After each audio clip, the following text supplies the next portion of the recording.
Hello বন্ধুরা, আজকে আমি দই সুজি পরাঠার রেসিপি শেয়ার করব। তার জন্য একটা পাত্রে 1 কাপ সুজি, 1/2 কাপ দই দিয়ে ভালো করে ফেটিয়ে নিতে হবে।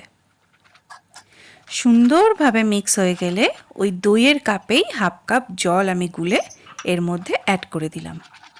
ভালো করে মিশিয়ে একটা ঢাকনা দিয়ে মিনিট 10 থেকে 15 আমি রেখে দেবো, কারণ সুজি ফুলে একটু বাড়বে। এই যে দেখুন, সুজিটা ফুলে উঠেছে, এবার মিক্সচারটাও একটু টাইট হয়ে গেছে।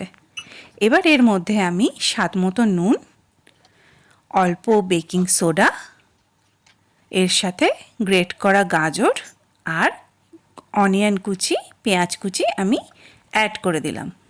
আপনারা চাইলে আরও রকমারি সবজি অ্যাড করতে পারেন। তার সাথে দিলাম 1/2 কাপ জল, মানে রেশিওটা হলো 1 কাপ সুজি, 1/2 কাপ দই আর 1 কাপ জল। 1 কাপ জলটা হাফ আমি আগে দিয়েছি আর হাফ পরে।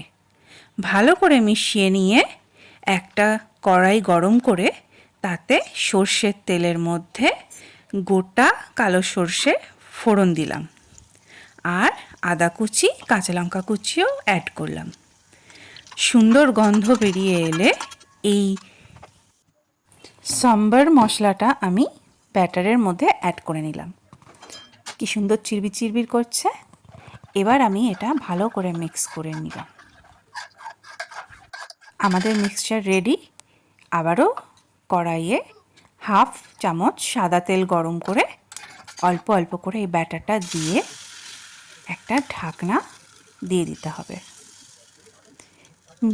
মিনিট খানেক মোটামুটি রেখে অপর পিঠটাও সুন্দরভাবে সেঁকে নিতে হবে।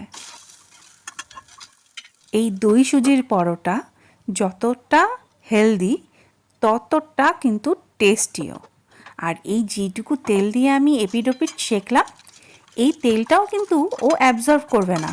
আপনারা যদি একটু টিস্যু পেপার ইউজ করেন তাহলে দেখবেন একদম তেল ছাড়া সুন্দর পরোটা সার্ভ করতে পারছেন।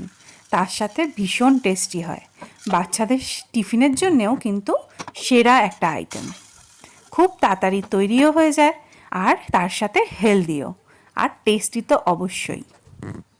এই ব্যাটার রেডি করে আপনারা ফ্রিজেও রেখে দিতে পারবেন। যখন প্রয়োজন হবে তখন চট জলদি আপনি এই সুন্দর নাস্তাটা তৈরি করে নিতে পারবেন। দেখুন, আমার গরম গরম দই সুজির পরোটা একদম তৈরি। তাহলে এবার সার্ভ করে দিই। রেসিপিটা ভালো লেগে থাকলে অবশ্যই একটা লাইক করবেন, কমেন্ট করে জানাবেন রেসিপিটা কেমন লাগলো। চ্যানেলটা সাবস্ক্রাইব করতে একদম ভুলবেন না।